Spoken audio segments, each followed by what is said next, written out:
దేవుని నామ మహిమ కలుగును గాక.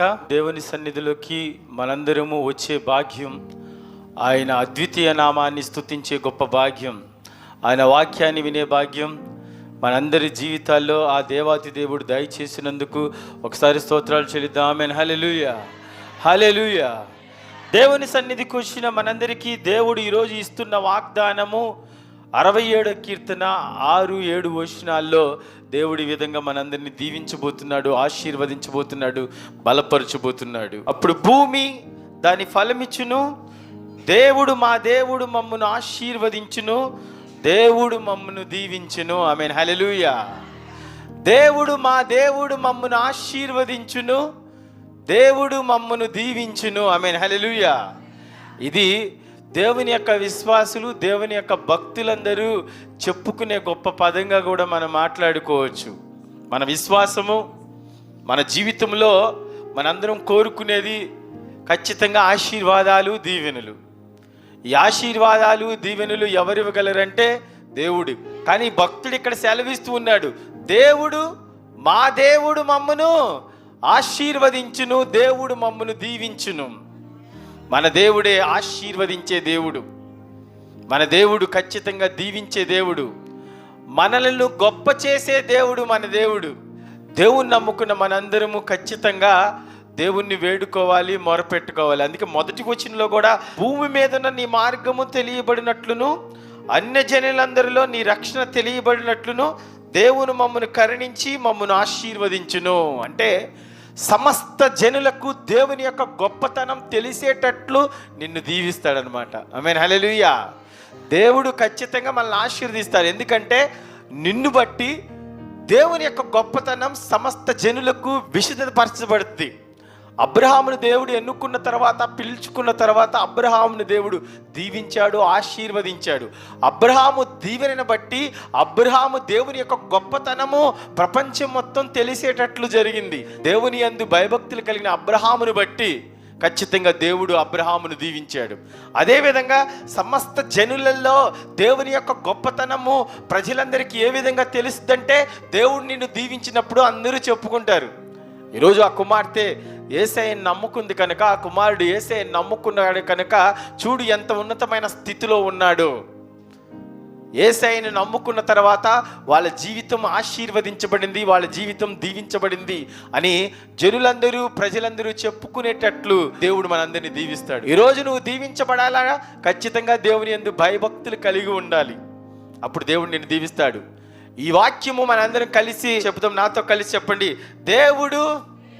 మా దేవుడు యేసయ్య మమ్మను దీవించును, మమ్మను ఆశీర్వదించును.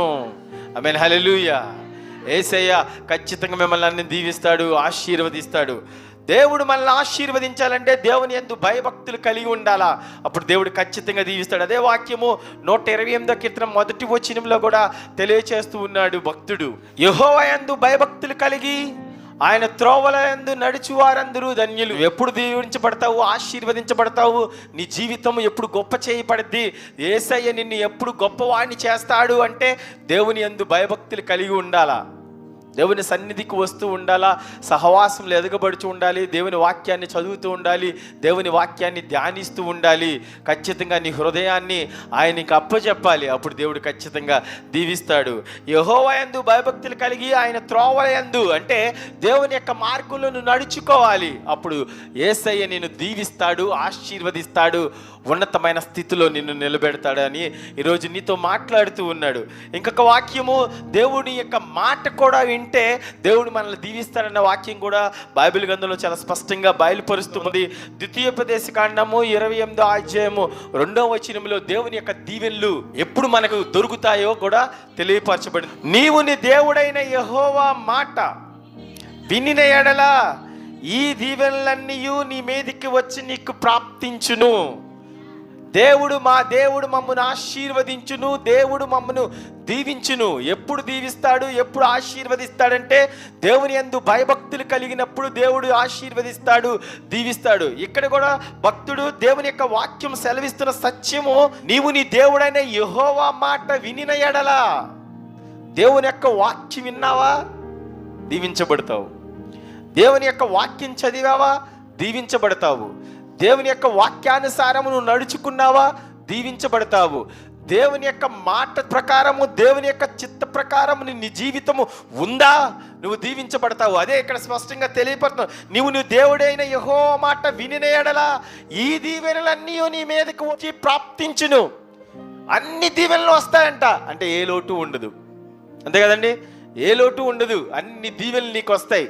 దీవెనలు ఏంటో ఒక్కొక్కటిగా కూడా తర్వాత దేవుడు బయలుపరుస్తూ ఉన్నాడు. నీవు పట్టణంలో దీవించబడదువు, పొలములో దీవించబడదు. అంటే మనం నివసించేది పట్టణంలో అయితే పట్టణంలో కూడా నువ్వు దీవించబడతావు. పొలంలో నువ్వు పని చేసుకుంటూ ఉన్నావా, నీ పొలంలో నువ్వు కష్టపడుతూ ఉన్నావా, ఖచ్చితంగా నీ పొలం వల్ల, నీకున్న వ్యవసాయం వల్ల నువ్వు దీవించబడతావు. ఎప్పుడంటే దేవుని యొక్క మాట విన్నప్పుడు. అంటే మన జీవన విధానం ఎక్కడున్నా సరే యేసయ్యను అనుసరించినట్లయితే దీవించబడతావు. నీ గర్భఫలము దీవించబడును, నీ భూఫలము, నీ పశువుల మందలు, నీ దుక్కుటెద్దులు, నీ గొర్రె మేకల మందలు దీవించబడును. ఆమేన్, హల్లెలూయా. గర్భఫలము, భూఫలము, పశు సంపద మొత్తము దీవించబడుద్ది. ఎప్పుడంటే దేవుని యొక్క మాట ప్రకారం జీవించినప్పుడు, దేవుని యందు భయభక్తులు కలిగినప్పుడు. అంటే గర్భఫలము దేవుడే అనుగ్రహిస్తాడనే విషయాన్ని దేవుడే స్పష్టంగా తెలియచేస్తూ ఉన్నాడు. నీ గర్భఫలము, భూఫలము, పశువులు, దుక్కుటెద్దులు, గొర్రెలు, మేకలు ప్రతి ఒక్కటి దేవుడు దీవిస్తాడు అని ఈరోజు వాగ్దానం చేస్తూ ఉన్నాడు. ఖచ్చితంగా దేవుని యందు భయభక్తులు కలిగినప్పుడే ఈ దీవెనలన్నీ మనకు వస్తాయి. నీ గంపయు, పిండి పిసుకు, నీ తొట్టెయు దీవించబడును. ఆమేన్, హల్లెలూయా. ఇవన్నీ ఆ రోజుల్లో రాయబడి ఉన్నాయి కనుక ఎద్దులు, గొర్రెలు, మేకలు ఇవన్నీ బైబిల్ గ్రంథంలో రాయించాడంటే అప్పుడు వాటిని దీవిస్తే దీవించబడతారా అంటే అప్పుడు వాళ్ళకున్న ఆస్తి ఏంటంటే పశు సంపదే. ఆ కాలంలో ఆస్తి ఏంటండి? పశు సంపద, పనివాళ్ళు, ఇవే ఆస్తి. దాని ప్రకారము దేవుడు దీవిస్తున్నాడు. నీ గంపయు, పిండి పిసుకు, తొట్టియు దీవించబడును. అంటే మనము అనుదిన ఆహారము దేవుడు మనందరికీ దయచేస్తాడనే దేవుడు సెలవిస్తూ ఉన్నాడు. మన జీవన విధానంలో మనం బ్రతికిన కాలంలో సంతృప్తిగా మంచిగా ఆహారము, ఏ రోజుకు ఆ రోజు మనకు ఆహారం, అనుదిన ఆహారము మనకి పొందుకోవాలని ఆశపడుతూ ఉంటాము. కడుపు నిండా భోంచేసి కంటి నిండా నిద్రించాలి, సుఖప్రదమైన జీవితము, శాంతి సమాధానాలతో ఉండాలని కోరుకుంటాం. సో అవన్నీ దేవుడు ఎప్పుడు ఇస్తాడంటే దేవుని యందు భయభక్తులు కలిగినప్పుడు ఈ దీవెనలన్నీ నీకు వస్తాయి. పట్టణంలో దీవించబడతావు, పొలంలో దీవించబడతావు, నీకు పశువులు ఉన్నాయా, పశు సంపదలో దీవించబడతావు, వ్యవసాయం ఉందా, వ్యవసాయంలో దీవించబడతావు, భూఫలం దీవించబడద్ది. ఎప్పుడంటే దేవుని యందు భయభక్తులు కలిగినప్పుడు. ఇంకా చాలా స్పష్టంగా తెలియచేస్తూ ఉన్నాడు, నీ అనుదిన ఆహారం నీకు ఖచ్చితంగా దేవుడు అనుగ్రహిస్తాడు. ఎప్పుడు దేవుని యందు భయభక్తులు కలిగినప్పుడు. నీ గంపయు, పిండి పిసుకు, తొట్టియు దీవించబడతాయి. సారెపతిలోని ఆ వెధవరాలికి వెళ్ళినప్పుడు ఏలియా భక్తుడు అడిగినప్పుడు మొదట నాకు ఒక అప్పము తీసుకురా అని చెప్పాడు. అంటే ఆ గంపలో లేదా పిండి పిసుకు తొట్టెలో దేవునికి, దేవుని యొక్క దాసులకి మనం ఇచ్చామా, అది తిని ఆశీర్వదించాడు. ఆ పిండి పిసుకు తొట్టిని ఏమని ఆశీర్వదించాడంటే ఖచ్చితంగా యెహోవా భూమి మీద వర్షం కురిపించేంత వరకు ఆ తొట్టులో ఉన్న పిండి తక్కువ కాదు, ఆ బుడ్డిలో ఉన్న నూనె అయిపోదు అని చాలా స్పష్టంగా తెలియచేశాడు. ఎప్పుడు అంటే భక్తుని తిన్న తర్వాత, భక్తునికి ఇచ్చిన తర్వాత, దేవుని యొక్క సేవకులకి ఇచ్చిన తర్వాత, దేవుని యొక్క దాసునికి ఇచ్చిన తర్వాతే అప్పుడు దీవించబడ్డాం, ఆశీర్వదించబడ్డాం. నిజంగానే భక్తుడు ఆశీర్వదించినదే అది జరిగింది. ఆ కాలంలో అక్కడ ఎంతకాలము వర్షం పడలేదో, కరువు ఉందో, ఆ కరువు అన్ని దినాలు వాళ్ళు క్షేమంగా ఉన్నారు. అదే తొట్టిలోదే ఆ పిండి వాళ్ళు తినడం అనేది కూడా మనం చూడగలిగాం. నీ గంపయు, పిండి పిసుకు, తొట్టియు దీవించబడి. ఆమెన్ చెప్పగలిగా? ఆమేన్, హల్లెలూయా. నువ్వు లోపలికి వచ్చినప్పుడు దీవించబడదువు, వెలుపలకు వెళ్ళినప్పుడు దీవించబడదు. ఆమేన్, హల్లెలూయా. ఖచ్చితంగా యేసయ్య నీవు ఏ పనికి పూనుకున్నా దాంట్లో విజయాన్ని ఇచ్చి నిన్ను దీవిస్తాడు, ఆశీర్వదిస్తాడు. అంటే మనం బయటికి వెళ్ళి ఏ పనులు చూసుకున్నా, మన జీవన విధానంలో పనికి వెళ్ళాలంటే మన ఇంటి నుంచి బయటికి వెళ్ళాలి. అంటే నువ్వు కష్టాజీతానికి వెళ్ళిన ప్రతి ఒక్క పనిలో, నువ్వు వ్యవసాయం కానీ, వ్యాపారమే కానీ, నువ్వు చేస్తున్న ప్రతి ఒక్క పనిలో, కూలి పనే కానీ, దేనికి నువ్వు వెళ్ళినా, బయటికి నువ్వు వెళ్ళావా దాని ద్వారా దీవించబడతావు, లోపలికి వచ్చావా ఖచ్చితంగా నువ్వు దీవించబడతావు అని దేవుడు ఈరోజు సెలవిస్తూ ఉన్నాడు. మా దేవుడు నిశ్చయముగా మమ్మల్ని ఆశీర్వదించును, దేవుడు మమ్మల్ని దీవిస్తాడు. ఏ దీవెనలు వస్తాయంటే ఖచ్చితంగా భూఫలము, గర్భఫలము, పశు సంపద, గంప, పిండి పిసుకు తొట్టియు, లోనికి వెళ్ళినా బయటకు వచ్చినా దీవెనే. ఎప్పుడంటే దేవుని అనుసరించినప్పుడు, దేవుని ఆరాధించినప్పుడు, దేవుని యందు భయము భక్తి కలిగినప్పుడు, దేవుని యొక్క మాట ప్రకారము, దేవుని యొక్క చిత్త ప్రకారము నువ్వు జీవించినప్పుడు ఈ దీవెనలన్నీ నీకు వస్తాయి. ఈరోజు దేవుని సన్నిధికి నువ్వు వచ్చావు, దీవించబడాలని వచ్చావా? ఖచ్చితంగా నువ్వేం చేయాలంటే దేవుని యొక్క మాట ప్రకారం జీవించాలా, దేవుని యొక్క చిత్త ప్రకారం దీవించాలి. అప్పుడు దేవుడు నిన్ను దీవిస్తాడు. ఇంకా ప్రభువైన యేసుక్రీస్తు వారే సువార్త పరిచర్యలు ఉన్నప్పుడు ఎప్పుడు నువ్వు గొప్పవాడవుతావు, ఎప్పుడు నువ్వు ఆశీర్వదించబడతావు, ఎప్పుడు ఉన్నతమైన స్థితి నువ్వు పొందుకుంటావు.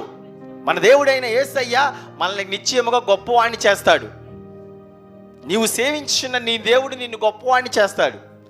ఎప్పుడు నువ్వు గొప్పవాడే అవుతావు, ఉన్నతమైన స్థితికి వెళ్తావు, దీవించబడతావు, ఆశీర్వదించబడతావు అంటే ప్రభువారే స్పష్టంగా ఆయన సువార్త పరిచర్యలో ఉన్నప్పుడు ఒక చక్కని మాట తెలియచేశారు. దాని ప్రకారం మనం జీవించినట్లయితే ఖచ్చితంగా దీవించబడతాం. ఆ వాక్యం చూద్దాం ఒకసారి.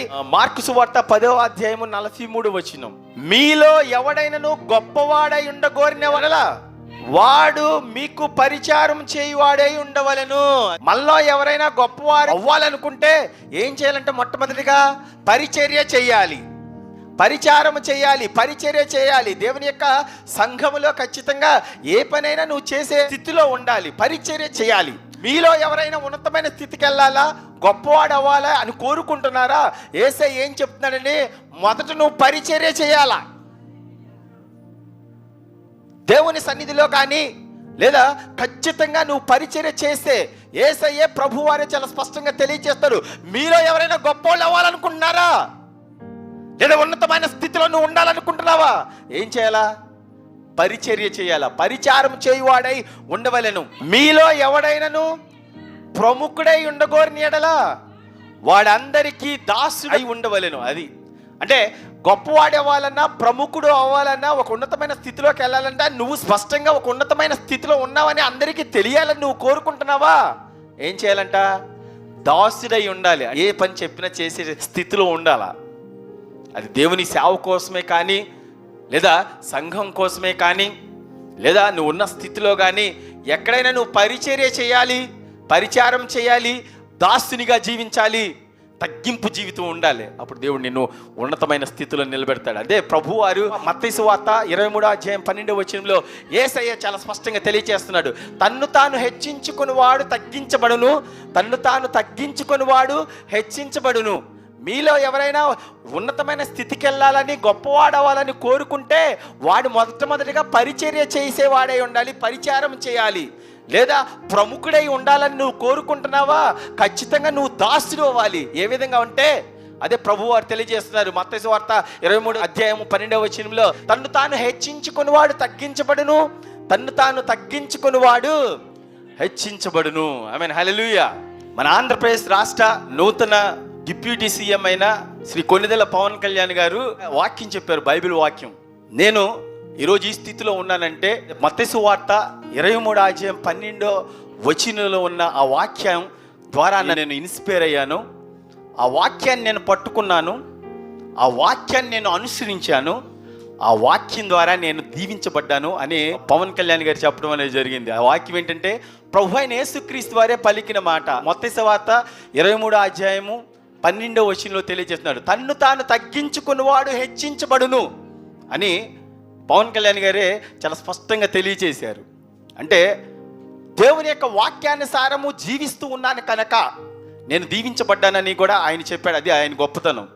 ఇంకా ఏంటంటే దేవుని యొక్క వాక్యానుసారం జీవించడం మాత్రమే కదా, అందరూ అది అనుసరించాలని కూడా ఆయన పిలుపునివ్వడం అనేది జరిగింది. తన్ను తాను తగ్గించుకునేవాడు హెచ్చించబడును అన్న వాక్యాన్ని నేను ఇన్స్పైర్ అయ్యాను. ఆ మాట ప్రకారమే నేను జీవిస్తున్నాను. అంత మాత్రమే కాదు, అది అందరూ అనుసరించాలి అని కూడా ఆయన చెప్పాడు. నిజంగా ఆ వాక్యానుసారం జీవించాడు కనుకే పవన్ కళ్యాణ్ గారికి ఎప్పుడైతే మొట్టమొదట ఆయన గెలిచినప్పుడు అసెంబ్లీకి అడుగుపెట్టిన ఆ రోజే ఆయన డిప్యూటీ సీఎం అనే గొప్ప అధికారాన్ని పొందుకున్నాడు. దేనివల్ల తెలుసా? దేవుని యొక్క దయ వల్ల. ఆమె చెప్పు గట్టిగా ఆమెన్ హల్లెలూయా. ఎందుకంటే ఆయనే స్పష్టంగా, మీరు చూసారా లేదా వీడియో, ఆయన స్పష్టంగా తెలిసాడు, ఇదిగో నేను ఈరోజు ఈ స్థితిలో ఉన్నానంటే దేవుని యొక్క ఒక వాక్యాన్ని మట్టుకు నేను పట్టుకున్న వాక్యం ఏంటంటే తన్ను తాను తగ్గించుకుని వాడు హెచ్చించబడును. ఆ మాట ఎవరు చెప్పారండి అసలు? యాక్చువల్గా బైబిల్లో ప్రభు అయిన యేసుక్రీస్తు వారే తెలియచేశారు. యేసయ్య చెప్పిన మాట అందరికీ ఉపయోగమే. బైబిల్ గ్రంథంలో ఉన్న ఏ మాట అయినా అందరికీ ఉపయోగమే. దాన్ని ఎవరు అనుసరించినప్పటికీ వాళ్ళు దీవించబడతారు, ఆశీర్వదించబడతారు. అందుకే ఆయన గెలిచి అసెంబ్లీకి అడిగిపెట్టిన అప్పుడే డిప్యూటీ సీఎం అయ్యే గొప్ప అధికారం అనేది దేవుని యొక్క దయ. ఈరోజు ఒకరు ఒక ఉన్నతమైన స్థితిలో ఉన్న, అధికారంలో ఉన్న, అది ఎవరి దయ అంటే దేవుని దయే. ఖచ్చితంగా దేవుని యొక్క దయ వలనే అధికారం అనేది పొందుకోవటం అనేది జరిగింది. మీలో ఎవరైనా గొప్పవాడు అవ్వాలని కోరుకున్నారా, ఉన్నతమైన స్థితిలో నిలబడాలని కోరుకుంటే వాళ్ళు మొట్టమొదటిగా పరిచర్య చేయాలి. ప్రముఖుడై ఉండాలంటే ఖచ్చితంగా దాసుడై ఉండాలి. అది ప్రభు వారు చెప్పారు. అంత మాత్రమే కాదు, ఒక ఉన్నతమైన స్థితిలో గొప్పవాడిగా నువ్వు ఉండాలంటే నువ్వు తగ్గించుకోవాలి అని కూడా ప్రభు వారు చెప్పారు. దేవుని వాక్యం సత్యమైనది, దేవుని వాక్యం నిత్యమైనది. అది అందరికీ జీవితాన్ని ఇచ్చేది, ఖచ్చితంగా ఉపయోగకరంగా ఉండేది. దేవుని వాక్యానుసారంగా ఎవరు జీవించినప్పటికీ, దేవుని వాక్యాన్ని ఎవరు చదివినప్పటికీ దాని ప్రకారం జీవించిన ప్రతి ఒక్కరూ ఉన్నతమైన స్థితిలోకి వెళ్తారనే దేవుని వాక్యం ఈరోజు. ఆమేన్ హల్లెలూయా. దేవుని యందు భయము భక్తి కలిగి ఉన్న ప్రతి ఒక్కరిని దేవుడు దీవిస్తాడు, ఆశీర్వదిస్తాడు. మనం దీవించబడాలంటే మనం తగ్గించుకోవాలి. గొప్పవాళ్ళు అవ్వాలంటే, ప్రముఖులు అవ్వాలంటే ఖచ్చితంగా దాసులుగా జీవించాలా, తగ్గింపు జీవితం కలిగి ఉండాలా. అప్పుడు ఖచ్చితంగా దేవుడు హెచ్చిస్తాడు, ఉన్నతమైన స్థితినే ఇస్తాడనే ఈరోజు సెలవిస్తున్నాడు. ఆమేన్ హల్లెలూయా. 75వ కీర్తన 6వ వచనం, తూర్పు నుండి అయినను, పడమటి నుండి అయినను, అరణ్యము నుండి అయినను హెచ్చు కలగదు. ఒకరు ఉన్నతమైన స్థితిలోకి వెళ్ళాలంటే తూర్పు నుంచి సహాయము కానీ, పడమటి నుంచి సహాయం కానీ, అరణ్యం నుంచి సహాయం కానీ, దానివల్ల మనం హెచ్చు అవ్వం. మన జీవితం మార్చబడదు, ఒక ఉన్నతమైన స్థితి రాదు. తను తాను తగ్గించుకుంటే హెచ్చించబడతామని ప్రభు వారు చెప్పారు. తూర్పు నుంచి కానీ, పరమటి నుంచి కానీ, అరణ్యం కానీ హెచ్చు అనేది ఉండదు. దాని అర్థం ఏంటో తెలుసా అండి? చాలా స్పష్టంగా బైబిల్ గ్రంథంలో తూర్పు నుంచి, పడమ నుంచి, అరణ్యం నుంచి అని పలికారంటే మన ఇల్లు వాస్తు ప్రకారమే ఉంటే ఖచ్చితంగా దీవించబడతాం అని అనుకుంటా ఉంటారు కదండి. దానికే తెలియజేస్తున్నాడు, ఇదిగో తూర్పులో దారి ఉండాలని, లేదా ఆగ్నేయం బరువు ఉండాలని, ఈశాన్యంలో బరువు ఉండకూడదని, ఇలాంటి స్థితి నువ్వు అనుకునే అలా ప్రకారం జీవించినంత మాత్రాన నువ్వు హెచ్చించబడవు. కానీ హెచ్చించేది ఎవరో కూడా తర్వాత వచనంలో ఉంది. దేవుడే తీర్పు తీర్చును, ఆయన ఒకరిని తగ్గించును, ఒకరిని హెచ్చించును. ఆమె చెప్పు గట్టిగా హల్లెలూయా. యేసయ్య ఉంటే చాలు. దేవుడే నిన్ను హెచ్చించేది, దేవుడే ఒకరిని తగ్గించేది. ఈరోజు నువ్వు హెచ్చించబడాలంటే, నువ్వు ప్రముఖుడై ఉండాలని కోరుకుంటున్నావా, ఖచ్చితంగా మొదటగా దాసుడై ఉండాలి. నువ్వు ఉన్నతమైన స్థితికి వెళ్ళాలంటే పరిచర్య చేయాలి. నీ యొక్క స్థితి మార్చాలంటే నిన్ను నువ్వు తగ్గించుకోవాలి. హెచ్చించబడడం అనేది వాస్తు చూసుకుని మనం జీవించినంత మాత్రాన హెచ్చించబడము. హెచ్చింపు అనేది తూర్పు నుంచి, పరమ నుంచి, అరణ్యం నుంచి రాదు కాదు. దేవుడే తీర్పు తీర్చేది, దేవుడే నిశ్చయముగా ఆశీర్వదించేది, దీవించేది, హెచ్చించేది అనేది ఈరోజు దేవుడితో మాట్లాడుతూ ఉన్నాడు. ఆమె చెప్పు గట్టిగా ఆమేన్ హల్లెలూయా. అది మనుషుల సహాయం వ్యర్థము, రాజులు నమ్ముట కంటే వ్యర్థమే.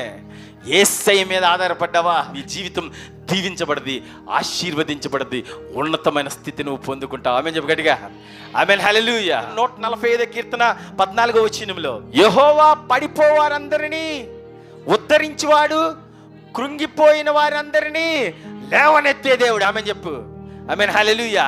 యేసయ్య పడిపోయే వారిని ఉద్ధరించే దేవుడు, కృంగిపోయిన వారిని లేవనెత్తే దేవుడే. యేసయ్య మాత్రమే. హెచ్చింపు నీ జీవితంలో అభివృద్ధి, ఆశీర్వాదము, దీవెన కావాలంటే యేసయ్య మీద ఆనుకోవాలి, యేసయ్యను నమ్ముకోవాలి. యేసయ్య నిన్ను హెచ్చించేది. నువ్వు హెచ్చించబడాలి, దీవించబడాలి, ఆశీర్వదించబడాలంటే తూర్పు నుంచో పడమ నుంచో ఏ సాయం వచ్చినంత మాత్రాన జరగదంట. యేసయ్య మాత్రమే తీర్పు తీర్చేవాడు, యేసయ్య మాత్రమే నిన్ను హెచ్చించేవాడు. ఆమేన్ హల్లెలూయా. 113వ కీర్తన 8వ వచనం, ఆయన నేల నుండి దరిద్రులను లేవనెత్తువాడు, పెంట కొప్ప మీద నుంచి బీదలను పైకెత్తువాడు. ఆమేన్ హల్లెలూయా. దరిద్రులను, దీనులను ఉన్నతమైన స్థితి ఇచ్చే దేవుడు మన యేసయ్య. హెచ్చించే దేవుడు యేసయ్య. నువ్వు హెచ్చించబడాలంటే నిన్ను గొప్ప చేయు దేవుడు మన యేసయ్య మాత్రమే. నేల నుండి దరిద్రులను, పెంట కుప్ప నుంచి బీదలను పైకి లేపే దేవుడు, ఒక ఉన్నతమైన స్థితి ఇచ్చే దేవుడు మన యేసయ్య మాత్రమే. ఆమేన్ చెప్పు గట్టిగా ఆమేన్ హల్లెలూయా. పడిపోయారందరినీ ఉద్ధరించే దేవుడు. మనం అనుకుంటాం లోకానుసారంగా ప్రతి ఒక్కరికి ఏమనిపిస్తుంది అంటే అయిపోయింది ఈ పరిస్థితి అనుకుంటూ ఉంటారు. ఇక పడిపోయాడు, ఇంకా లేవటం కష్టమే, ఇక ఉన్నతమైన స్థితికి వెళ్ళడం కష్టమే, ఈ అప్పుల భారం నుంచి బయటకు వస్తాం ఇక కష్టమే, ఈ అనారోగ్యం నుంచి బయటకు వస్తాం కష్టమే, అతనుకున్న చిక్కుమిళ్ళ నుంచి బయటికి రావడం కష్టమే, ఇక వీళ్ళకి ఇది దక్కదు అని అనుకుంటూ ఉంటారు. వాళ్ళకి దేవుడు ఈరోజు సెలవిస్తున్నాడు, యేసయ్య నమ్ముకున్న వారు ఖచ్చితంగా దీన స్థితిలో ఉన్న వాళ్ళు లేవనెత్తబడతారు. దరిద్రమైన స్థితిలో ఉన్నవారు ఉన్నతమైన స్థితిలో లేవనెత్తాడు ఆయనే. ఎందుకంటే మా దేవుడు మమ్మల్ని దీవించును, ఆశీర్వదించుననే ఒక నమ్మకంతో మనం ఉన్నాం కనుక. ఆమేన్, హల్లెలూయా. 147 కీర్తన 6వ వచనం. ఆమేన్, హల్లెలూయా. ఈ వాక్యం కూడా విశ్వసించి అందరూ నాతో కలిసి చెప్పండి, యెహోవా దీనులను లేవనెత్తువాడు. ఆమేన్, హల్లెలూయా. యేసయ్య సన్నిధిలోకి వచ్చావు గనక దీన స్థితిలో ఉండి ఎంతమంది అయితే మొరపెడుతున్నారో, ఎంతమంది అయితే దేవుని సన్నిధికి వచ్చారో, నీ యొక్క స్థితి మార్చబడాలని నువ్వు అనుకుంటున్నావేమో, దేవుని సన్నిధిలో నువ్వు ఖచ్చితంగా ఆయన యందు భయభక్తులు కలిగి ఆయనకి నీ యొక్క స్థితిని తెలియచేయి. ఖచ్చితంగా నిన్ను లేవనెత్తుతాడు. నీకు పూర్వ వైభవాన్ని ఖచ్చితంగా తిరిగి ఆయన ఇస్తాడు. ఇచ్చే దేవుడు కూడా మన యేసయ్య. ఆమేన్ చెప్పు గట్టిగా. ఆమేన్, హల్లెలూయా. 138వ కీర్తన 6వ వచనంలో కూడా అదే సెలవిస్తూ ఉన్నాడు, యెహోవా మహోన్నతుడైనను ఆయన దీనులను లక్ష్య పెట్టును. ఆమేన్, హల్లెలూయా. గొప్ప దేవుడు మన దేవుడు. మనం సేవించిన మన దేవుడు చాలా గొప్ప దేవుడు, మహోన్నతుడు.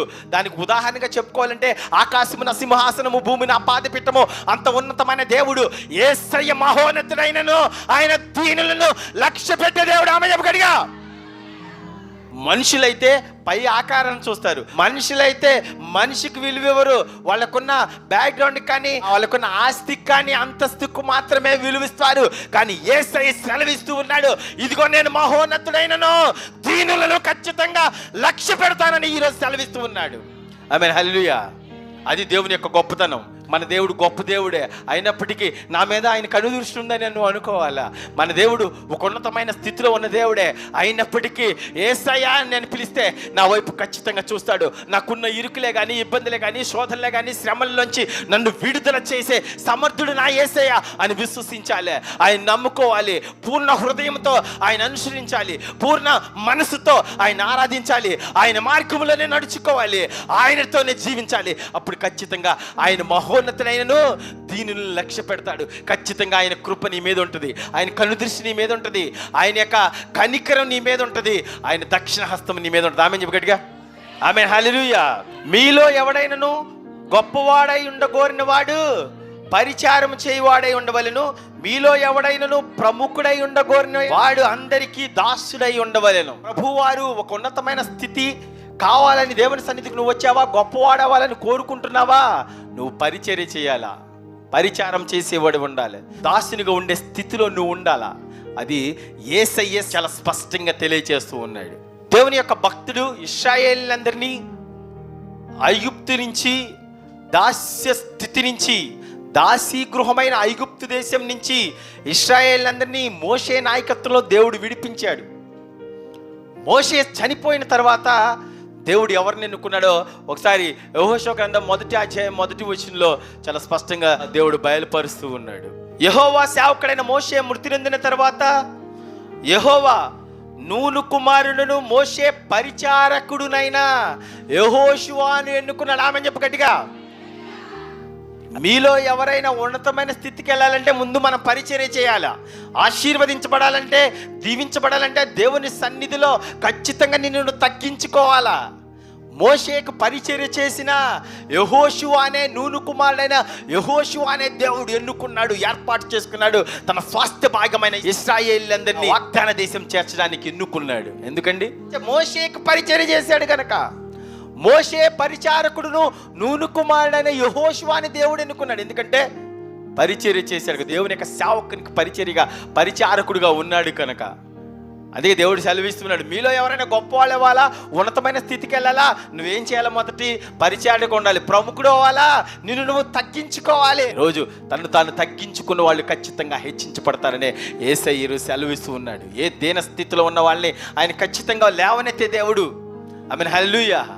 అందుకే ఎన్నుకున్న తర్వాత ఇశ్రాయేలీయులందరినీ వాగ్దానం దేశం చేర్చడం. మోషే నాయకత్వంలో అయితే అరణ్య మార్గంలో 40 సంవత్సరాలు వారు నడిపించబడ్డారు, అది వేరే విషయం. కానీ యెహోషువ నాయకత్వంలో అయితే వాగ్దాన దేశంలో అనేక జాతులు వారు నివసిస్తూ ఉన్నారు.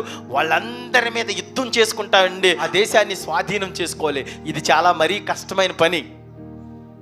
అలాంటి సమయంలో భయపడుతున్న యెహోషువాని దేవుడు ఎన్నుకోవటం మాత్రమే కాదు, ఒక చక్కని వాగ్దానం కూడా యెహోషువాకి ఇవ్వటం అనేది జరిగింది. ఈరోజు దేవుని సన్నిధిలో కూర్చున్న నీకు కూడా అదే వాగ్దానం ఇస్తున్నాడు. ఆ వాగ్దానం చూద్దాము. యెహోషువ గ్రంథం 1:5 నీవు బ్రతుకు దినములన్నిటను ఏ మనుష్యుడు నీ ఎదుట నిలవలేక ఉండు. నామే చెప్పు గట్టిగా. ఈ వాక్యం కూడా విశ్వసించి నాతో కలిసి చెప్పు.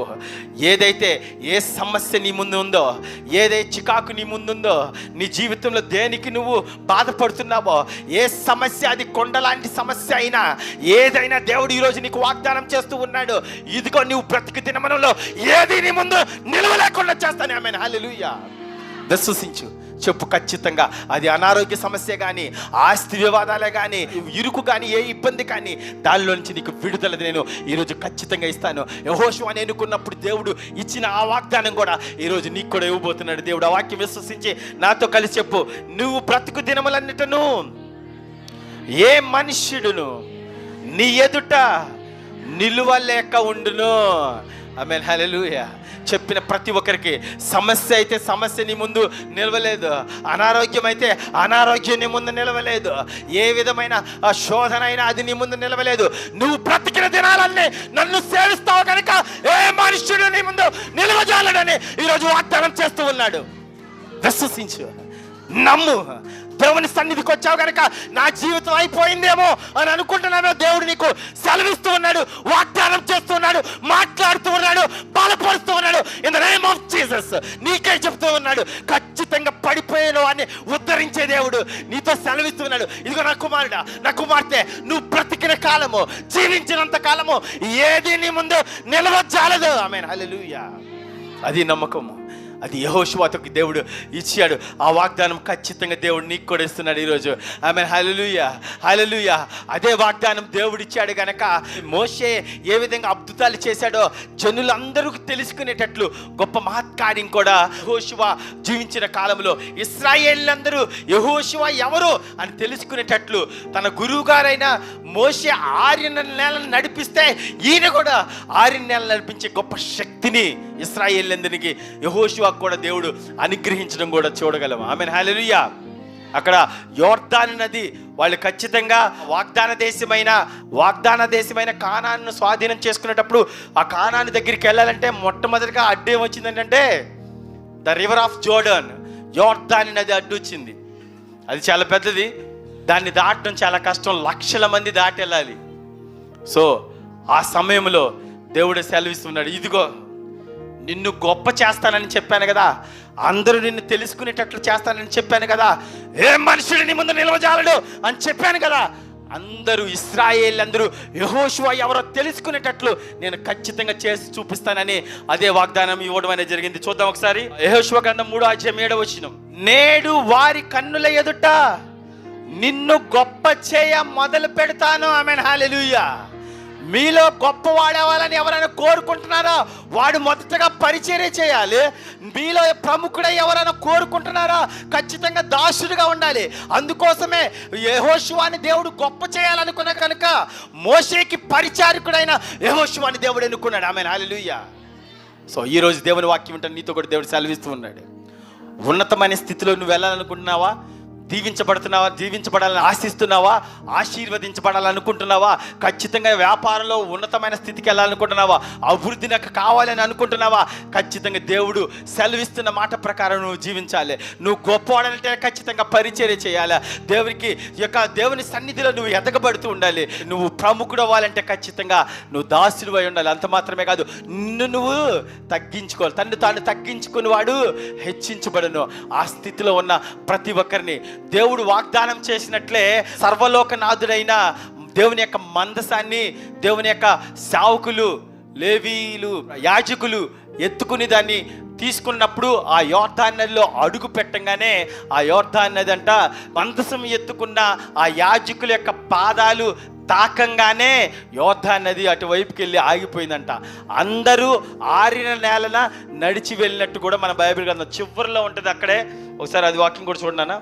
ఇశ్రాయేలీలందరూ ఆరిన నేలను దాటుతూ వచ్చిరి. ఆమెన్, హల్లెలూయా. యోర్దాను నది దేవుడు ఏం చేశాడు తెలుసా? యెహోషువ నిమిత్తము ఆరిన నేలన, అదేవిధంగా తన గురువు గారైనా ఖచ్చితంగా శిష్యరికం చేసిన మోషే నాయకత్వంలో కూడా ఏమైందంటే ఎర్ర సముద్రంలో ఆరిన నేల నడిచాడు ఇశ్రాయేలీయులందరూ. అదే అనుభవము ఖచ్చితంగా యెహోషువకు కూడా ఇవ్వటం అనేది జరిగింది. ఆరిన నేల ఎంతమంది అయితే నడుచుకుంటూ వెళ్ళారో ఖచ్చితంగా ఎందుకని ఈ యోర్దాను నది ఆరిన నేల అయింది అని అందరూ తెలుసుకున్నారు. ఎందుకంటే కేవలము యెహోషువ వల్లనే అని అందరూ తెలుసుకునేటట్లు, నేను వారి కన్నుల ఎదుట నిన్ను గొప్ప చేస్తాను అనే దేవుడు సెలవిచ్చినట్లే ఖచ్చితంగా గొప్ప చేశాడు. ఆమె చెప్పు గట్టిగా, గొప్ప చేశాడు. ఆమె చెప్పు గట్టిగా. ఈరోజు దేవుని సన్నిధిలో కూర్చొని నీతో కూడా దేవుడు మాట్లాడుతున్నాడు. నువ్వు గొప్ప చేయబడాలా, ఉన్నతమైన స్థితిలో ఉండాలా, ఆశీర్వదించబడాలా, నీ జీవితంలో ప్రతికూల పరిస్థితి తీసివేయబడాలా, ఖచ్చితంగా నీకు మంచి జరగాల, నీకు ఉపకారం కావాలా, నీ జీవితంలో ఆరోగ్యం కావాలా, దేనిని ఆశించి దేవుని సన్నిధికి వచ్చావో ఖచ్చితంగా నీతో కూడా సెలవిస్తూ ఉన్నాడు. ఇదిగో నేను గొప్ప చేయ మొదలు పెడుతున్నాను అని ఈరోజు దేవుడు నీతో కూడా వాగ్దానం చేస్తున్నాడు. 2 చేతులతో మోకరించు, 2 నిమిషాలు సమయం ఇస్తున్నాను. దేవుడు ఈరోజు సెలవిస్తూ ఉన్నాడు. ఇదిగో నువ్వు జీవించిన కాలంలో, నువ్వు బ్రతికి దినములో ఏ మనుషుడు in the name of Jesus, ఏ మనుషుడు నీ ఎదుట నిలవలేడు అని యెహోషువకు ఏ విధంగా వాగ్దానం చేశాడో ఈరోజు దేవుని సన్నిధిలో కూర్చున్న నీతో కూడా దేవుడు వాగ్దానం చేస్తున్నాడు. నీ జీవితాన్ని కూడా మారుస్తానని చెప్తున్నాడు, నీకు కూడా ఉపకారం చేస్తానని చెప్తున్నాడు, నీ జీవితాన్ని కూడా ఉన్నతమైన స్థితిలో నిలబెడతానని చెప్తున్నాడు. కానీ నువ్వు చేయాల్సిన పని ఒకటే. మీలో ఎవరైనా గొప్ప వాళ్ళు అవ్వాలా, మీలో ఎవరైనా ప్రముఖులు అవ్వాలా, ఖచ్చితంగా వాళ్ళు పరిచర్య చేయాలా, దాసులుగా ఉండాలా, తను తాను తగ్గించుకోవాలా, ఒక ఉన్నతమైన స్థితి నువ్వు పొందుకోవాలా. నిన్ను నువ్వు తగ్గించుకో, దేవుని తట్టు తిరుగు, దేవునిపై ఆనుకో, దేవుని మీద ఖచ్చితంగా జీవించు, దేవుని సన్నిధికి వస్తూ ఉండు, దేవునికి ప్రార్థిస్తూ ఉండు, దేవుని వాక్యానుసారంగా జీవించి ఉండు. ఖచ్చితంగా in the name of Jesus ఖచ్చితంగా నువ్వు దీవించబడతావు, ఆశీర్వదించబడతావు, ఉన్నతమైన స్థితికి నువ్వు వెళ్తావని ఈరోజు దేవుడు వాగ్దానం చేస్తున్నాడు. ప్రార్థన. దేవానికి వందనాలు, స్తోత్రాలు ప్రభువా. ఈరోజు ఖచ్చితంగా మమ్మల్ని దీవిస్తానని, ఆశీర్వదిస్తానని, ఉన్నతమైన స్థితిని ఇస్తానని వాగ్దానం చేసి ఉన్నారు ప్రభువా. ఖచ్చితంగా మీలో ఉన్నతమైన స్థితికి వెళ్ళాలా, వాడు ఖచ్చితంగా దాసుడిగా ఉండాలి, పరిచర్య చేయాలి, తన్ను తాను తగ్గించుకోవాలి. అప్పుడు ఖచ్చితంగా నువ్వు ఉన్నతమైన స్థితికి వెళ్తావు, ఆశీర్వదించబడతావు అని దేవుడు ఈరోజు వాగ్దానం చేశారు. అదేవిధంగా మోషేని ఎన్నుకున్నారు ప్రభా. మోషే పరిచారకుడినే మీరు యెహోషువని కూడా ఎన్నుకున్నారు ప్రభా. తను ప్రభా పరిచర్య చేశాడు కనుక ఖచ్చితంగా ఆ మనుషుల ఎదుట ఘనుడిగా చేశారు ప్రభా. నిన్ను వాళ్ళందరి ఎదుట గొప్పవాణి చేస్తారని వాగ్దానం చేశారు ప్రభా. నువ్వు బ్రతికిన దినములలో ఏ మనుషుడు నీ ముందు నిలవచాలని వాగ్దానం చేశారు ప్రభా. ఈరోజు మాతో కూడా అదే వాగ్దానం చేస్తున్నారు. ఇదిగో బేతేలు సంఘానికి వాగ్దానం చేస్తూ ఉన్నారు ప్రభా. ఇదిగో మీ బ్రతికిన కాలంలో ఏ మనుషుడు నీ ముందు నిలవజాలని వాగ్దానం చేస్తున్నారు. In the name of Jesus. Thank you Jesus. మీకేమిచ్చి మేము రుణం తీర్చుకోలేం ప్రభా. మీకే వందనాలు, స్తోత్రాలు ప్రభా. ఈరోజు సన్నిధికి ఎంతమంది అయితే వచ్చారు, సహవాసంలో ఎంతమంది అయితే వచ్చారు ప్రభా, ఎంతమంది అయితే కన్నీళ్లు కారుస్తున్నారు, ఎంతమంది అయితే ఏడుస్తున్నారు, ఎంతమంది అయితే గోడు జారుతున్నారు. In the name of Jesus. ఎంతమంది అయితే ప్రభా అస్వస్థతలో ఉన్నారు, అప్పుల భారంలో ఉన్నారు ప్రభా, నీ కోసమే, నీ కనికరం కోసమే ఎదురు చూస్తూ ఉన్నారు. ప్రతి ఒక్కరిని పేరు పేరున ప్రభా, పేరు పేరున నీ చేతికి అప్పగిస్తున్నాను. దీవెన, ఆశీర్వాదము ఖచ్చితంగా వారికి దయచేయమని రానున్న యేసయ్య నామమున అడిగి వేడుకొంచున్నాం తండ్రి.